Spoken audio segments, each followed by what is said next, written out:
Hello to all. I am Vishnu. I finished my PharmD. I am a registered pharmacist. I worked as an assistant professor for some time in the Department of Pharmacy Practice.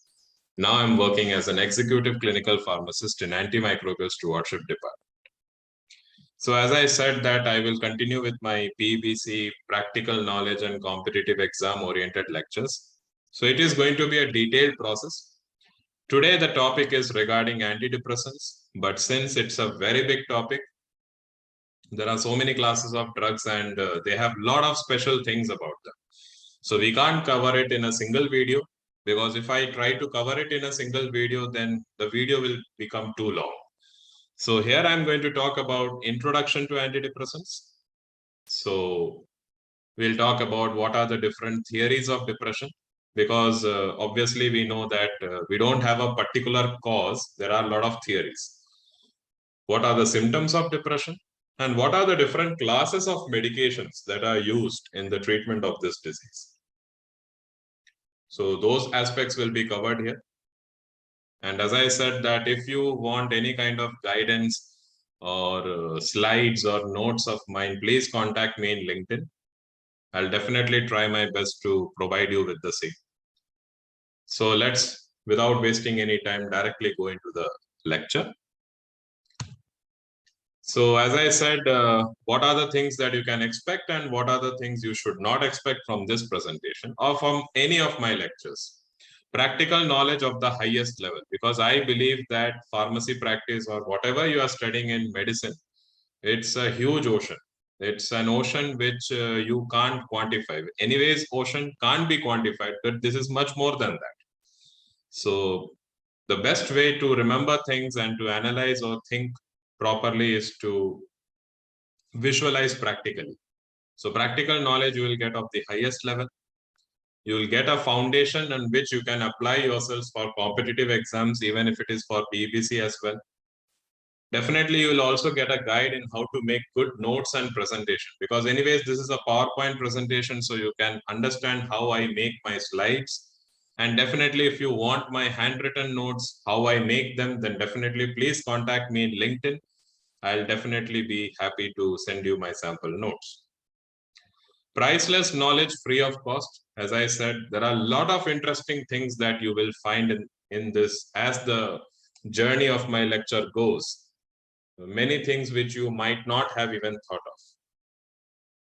Knowledge from standard books and references. So I always believe in working smart rather than working hard, because that is what every one of us do. So I believe in working smart. So definitely the references that I assimilate are of high standards, and I also try to make sure that they are as updated as possible. If you want handwritten notes or PowerPoints for every lecture, you can contact me at LinkedIn. Definitely, I'll help you. I'll definitely provide the same. Do not expect any direct material for competitive exam, because I'm not here to share that.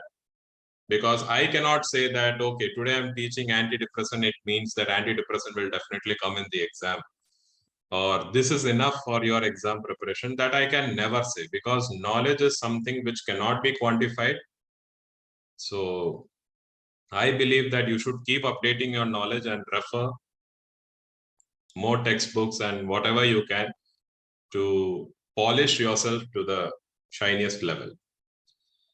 This presentation or my lecture does not give a guarantee that only studying this will secure your exam clearing chances, because that is what I clearly want to say, that don't take it as a ultimate material. Definitely, please remember that this is just creating a foundation to develop yourself to the greatest level. So that development process should happen within you. Foundation is something that I will be very, very happy to provide. Any sort of payment for any lecture. So that many people ask me this question, I've already told them, you don't have to expect any kind of, payment. You don't have to pay anything. All of this are free of cost. So let's come into depression. So depression is a condition which is characterized by depressed mood for at least 2 weeks. This is very important. Many times we all get depressed in life. We feel low about things. There are a lot of things which affect us. It can be a mood swing. It can be a causative factor associated depression, means depression due to a particular cause, but it need not be necessary that it can last for a very long time. Sometimes what happens, we feel better also. So if there is a condition in which you are having depressed mood for at least 2 weeks, then definitely it is called depression. Clinical depression. That is the definition of clinical depression. And definitely you will have insomnia because you're feeling so low. You actually want to sleep and forget all the surroundings, and somehow you want to sleep. But those thought processes are continuously eating you in the process or gnawing at your existence. So definitely you will have sleep disturbances. And definitely when you are having insomnia, you will have reduced energy also because your circadian rhythm gets troubled, and definitely your brain is not working properly because you're feeling so low.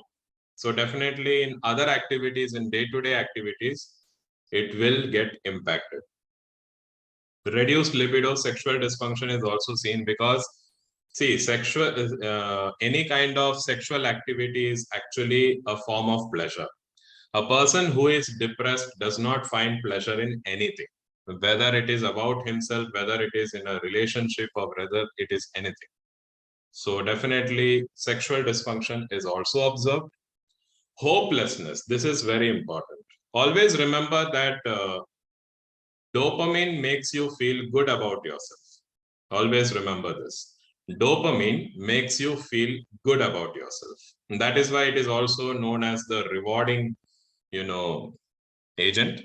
Because, for example, you're getting a reward for any kind of activity of yours, the pride that you feel, or the happiness that you feel, or the confidence that you get that you can do better, that is because of dopamine.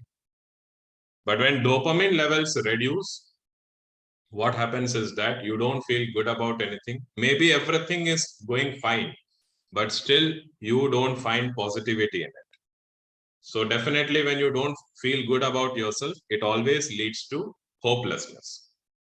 Definitely you will have changes in appetite. I have seen a lot of people, like when they are depressed, they suddenly lose their hunger. Like for example, this is very, very interesting. Like a person is having food or something, and suddenly something happened which made him or her feel low. They will suddenly lose all their hunger and they will not want to eat at all. They'll not want to eat at all, although they were actually very hungry few minutes back. So that is how notorious depression can be. It can make you lose your appetite. And definitely suicidal thoughts, because dopamine does not make you feel good about yourself if dopamine is low. So definitely suicidal tendencies will be there. So this is just a mnemonic to remember the symptoms of depression. You can try the mnemonic SAD faces. So SAD faces. S stands for sad feeling. A stands for appetite loss. You can take it as anorexia. D stands for devoid of pleasure. Pleasure can be of any kind. It can be sexual pleasure. It can be happiness in oneself. It can be anything. F stands for fatigue, because noradrenaline is responsible for giving energy. Always remember, noradrenaline provides energy. So if noradrenaline is reduced, you will definitely have fatigue. And definitely there is another reason for fatigue also, because in depression, what happens, you tend to think a lot also. That is why it can lead to anxiety. That is why people with depression tend to have anxiety as well. So what happens, you are thinking so much that the brain completely gets into a shutdown mode. And you feel like you did a lot of hard work and you are totally tired. And that is another reason why in depression, people feel fatigued.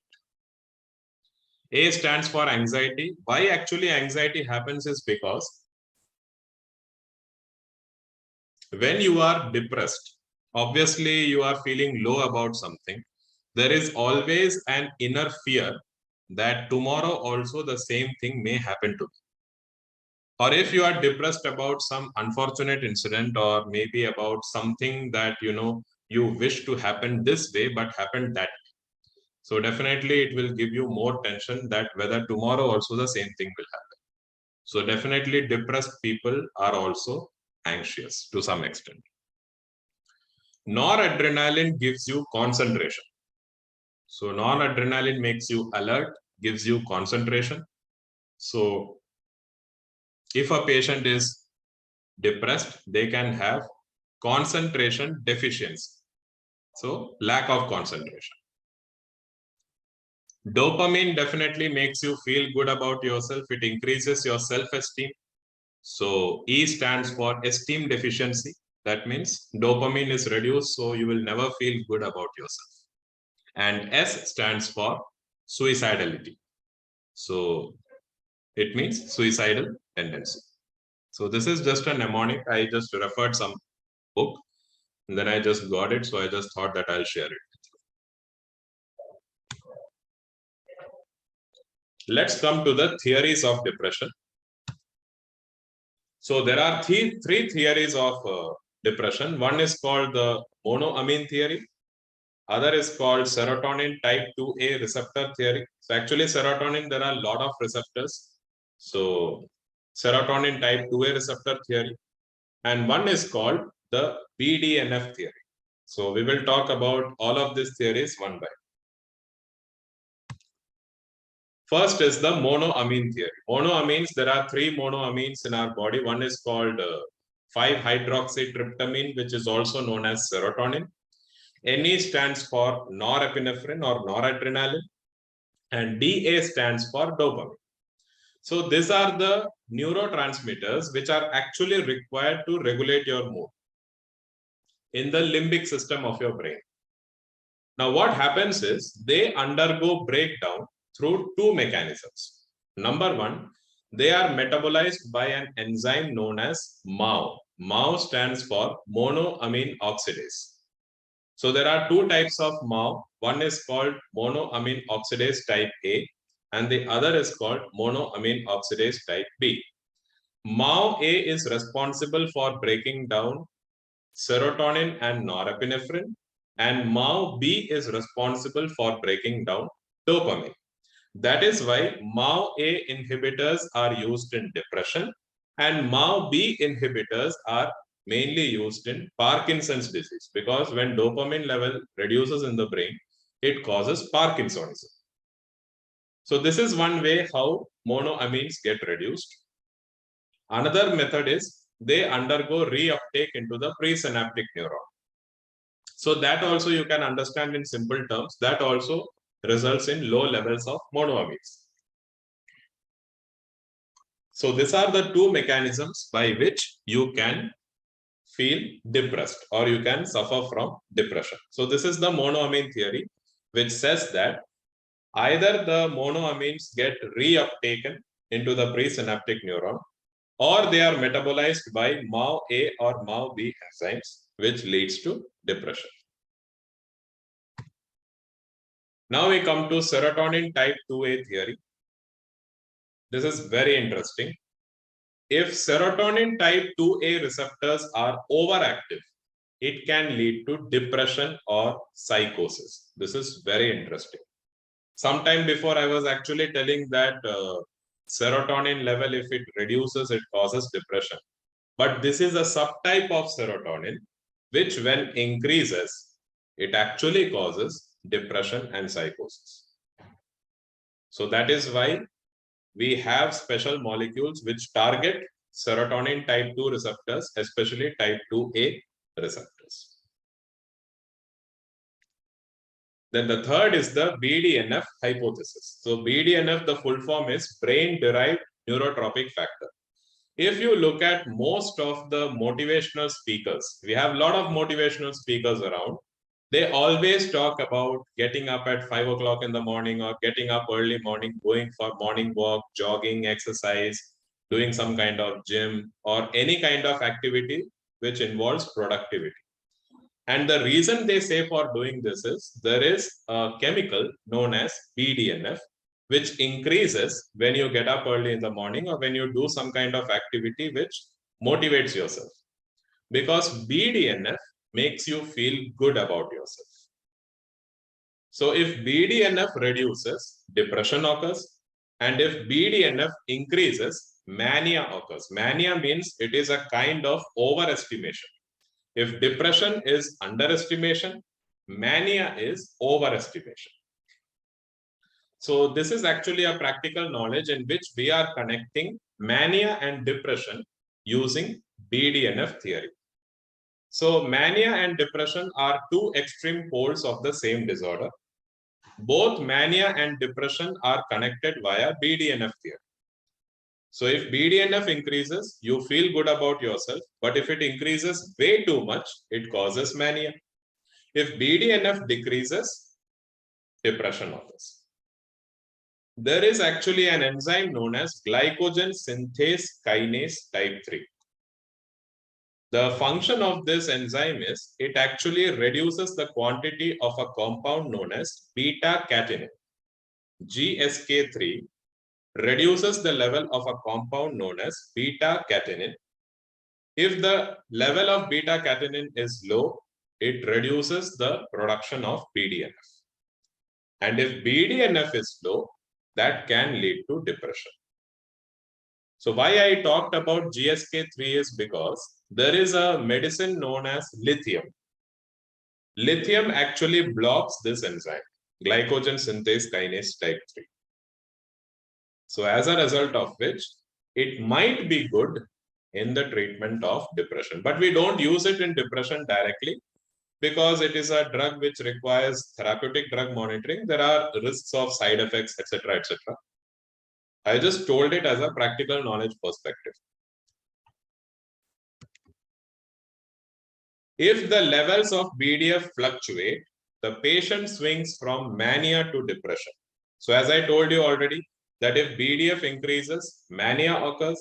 If BDNF increases, mania occurs. And if BDNF reduces, depression occurs. So if there is a fluctuation in the level of BDNF, sometimes it rises, sometimes it falls, that condition is known as bipolar disorder. If the level of BDNF keeps fluctuating, that means the patient will also fluctuate in between mania and depression, and that condition is known as bipolar disorder. If there are more episodes, if there are more than 4 such episodes in a year, those kind of patients are known as rapid cyclers. So once again, if the level of BDNF reduces, depression occurs. If the level of BDNF increases, mania occurs. If the level of BDNF fluctuates in the same person, then we call it as bipolar disorder because the patient is switching in between mania and depression. But if there are more than 4 episodes of bipolar disorder or this kind of fluctuation in a year, those patients are known as rapid cyclers. Now we are classifying antidepressants. So we have, there are some classifications which I made of my own because I'll be talking about that specifically later. So first we have SSRIs, selective serotonin reuptake inhibitors. So they target only serotonin. That means they increase only the level of serotonin. So we have fluoxetine, paroxetine, fluvoxamine, citalopram, escitalopram, and sertraline. There is actually a very interesting practical aspect in SSRIs. If you look at all the SSRIs, you can take it before food or you can take it after food. There is no problem at all.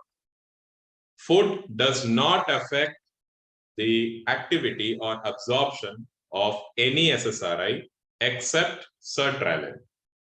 If you are taking sertraline with food, the absorption of sertraline is increased. So that is one thing that is very interesting about SSRIs. If you look at these interesting aspects of SSRIs, there are lots. As I said, that they can actually cause diarrhea as a side effect. And that is very, very interesting. The reason is because it activates 5-HT type 4 receptors. We have a lot of serotonin receptors, 5-HT1, 5-HT2, 5-HT3, 5-HT4, like that we have. SSRIs can activate 5-HT type 4, and that is present in the stomach. So when 5-HT4 is activated, acetylcholine level increases. And if acetylcholine increases, you know very well, acetylcholine increases the secretions of our body. So definitely it can cause diarrhea as a side effect. There are a lot of other things also. I'll come into that when we talk about SSRI in the next video.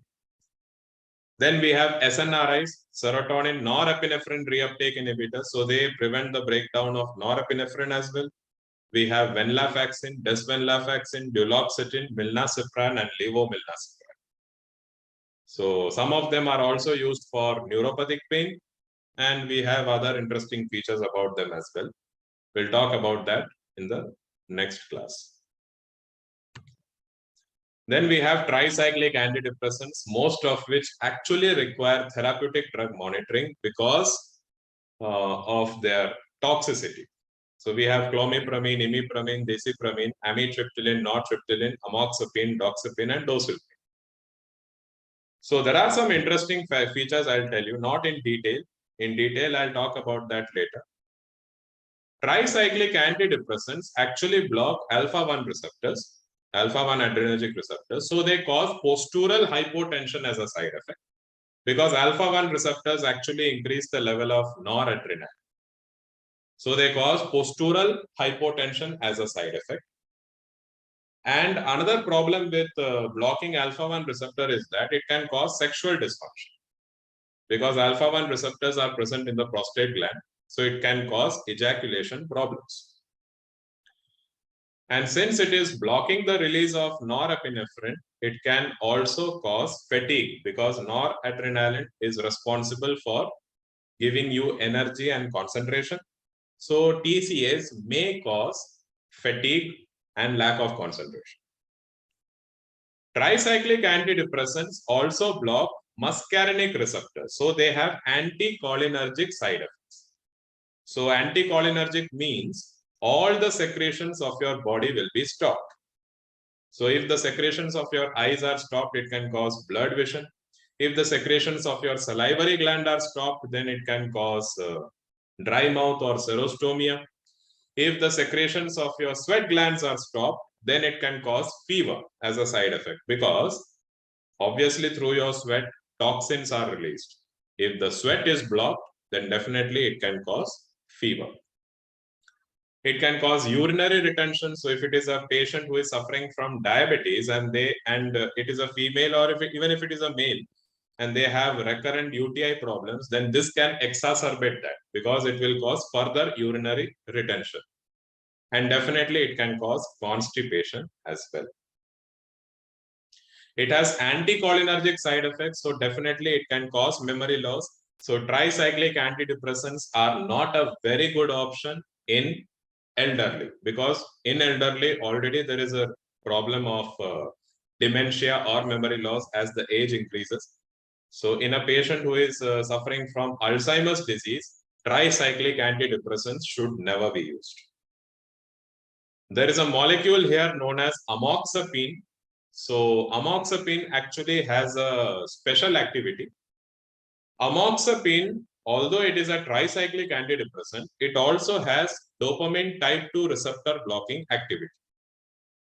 Always remember D2 and D3 receptors. Actually, there are 5 receptors of dopamine.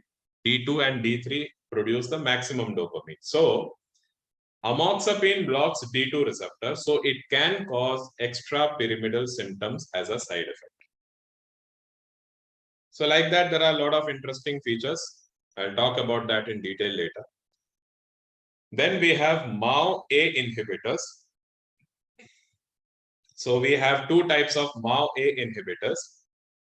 One is called irreversible and the other is called reversible. So irreversible, if you are consuming irreversible MAO-A inhibitors, you should be very, very careful because there are a huge list of dietary restrictions. So why it is? Because it can cause life-threatening hypertensive crisis, which is known as cheese reaction. I'll come to that when we talk about MAO inhibitors. So irreversible, we have phenylisine and tranylcypromine, and in reversible, we have moclobemide and chlorgen. Then we have 5-HT2 receptor blockers. Sometime before I said that if 5-HT2A receptors are hyperactivated, then it can cause depression and psychosis. 5-HT2 blockers, we have two examples, nefazodone and trazodone. Nefazodone is actually not used nowadays because it actually causes very fatal hepatotoxicity.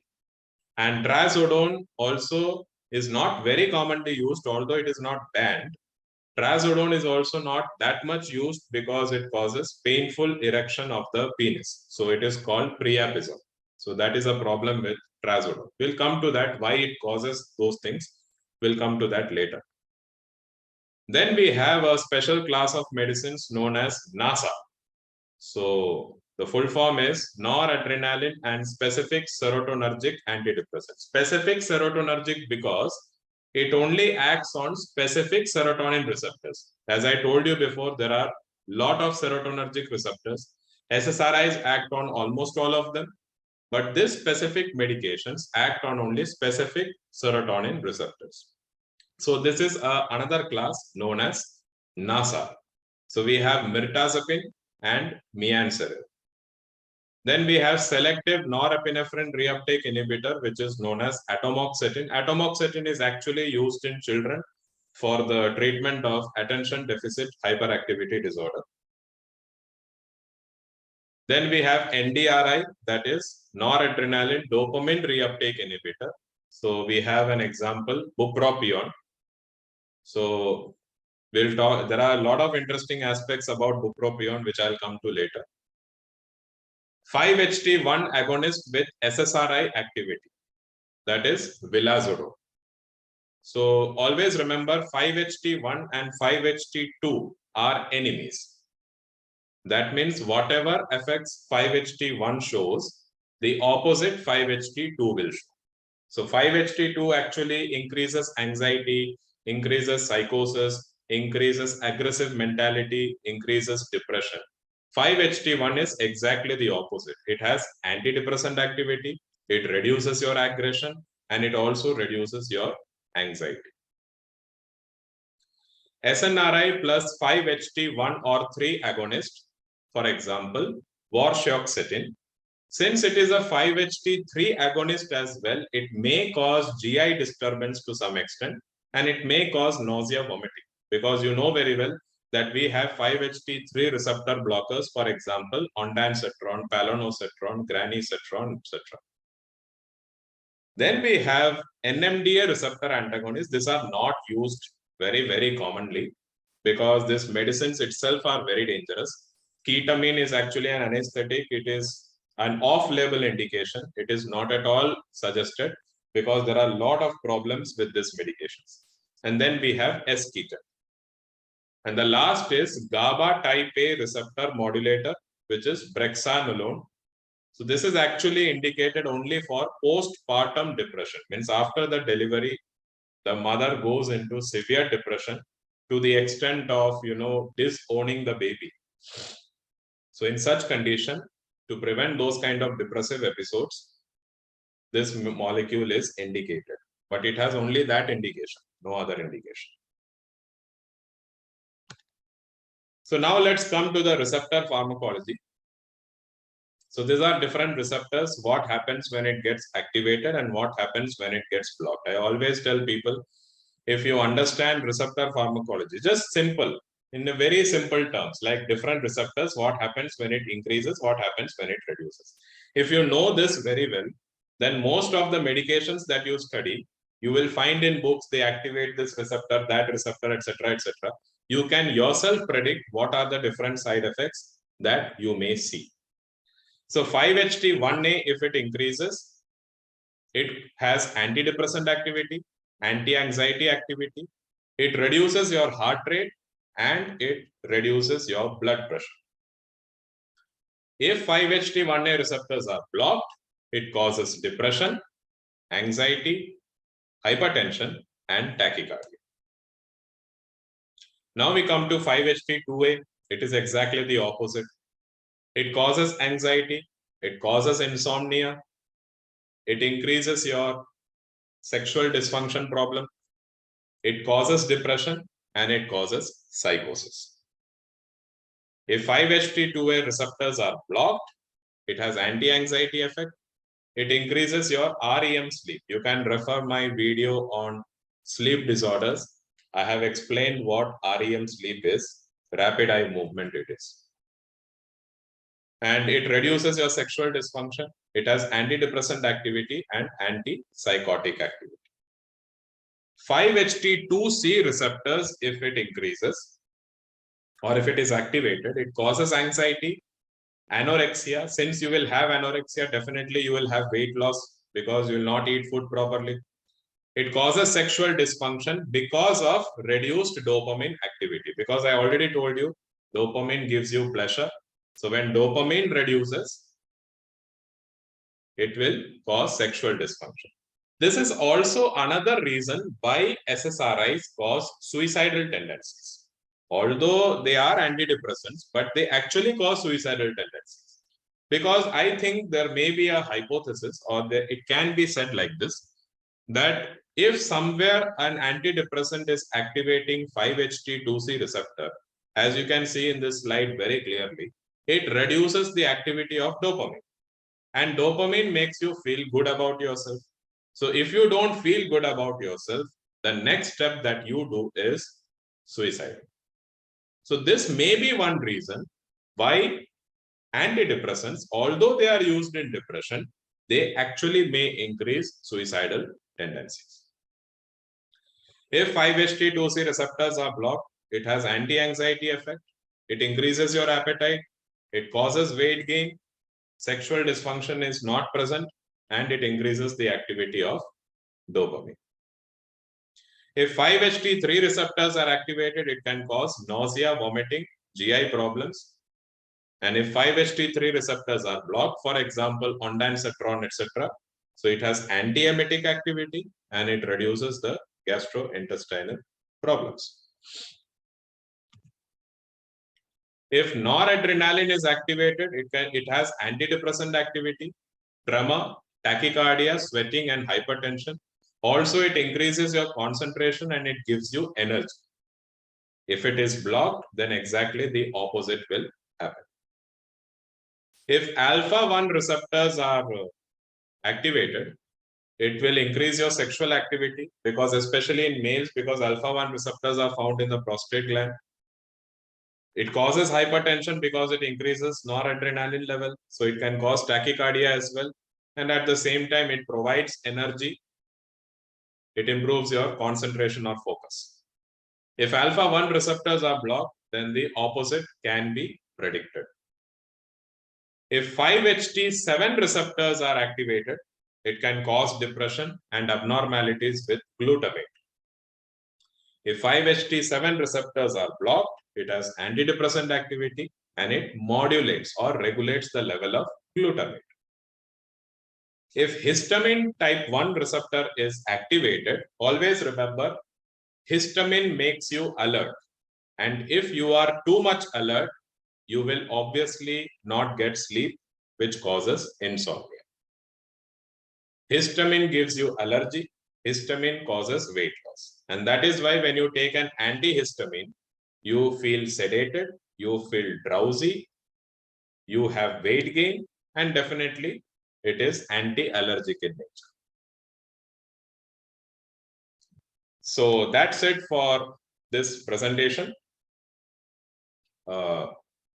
That's it for today. In the next video, I'll be talking about SSRIs. What are the interesting aspects of SSRIs? And what are the side effects, why they occur? A lot of interesting things will be there. So if you appreciate my efforts, because all of these are free of cost, you don't have to pay for anything. The notes and PPTs will be made available to you.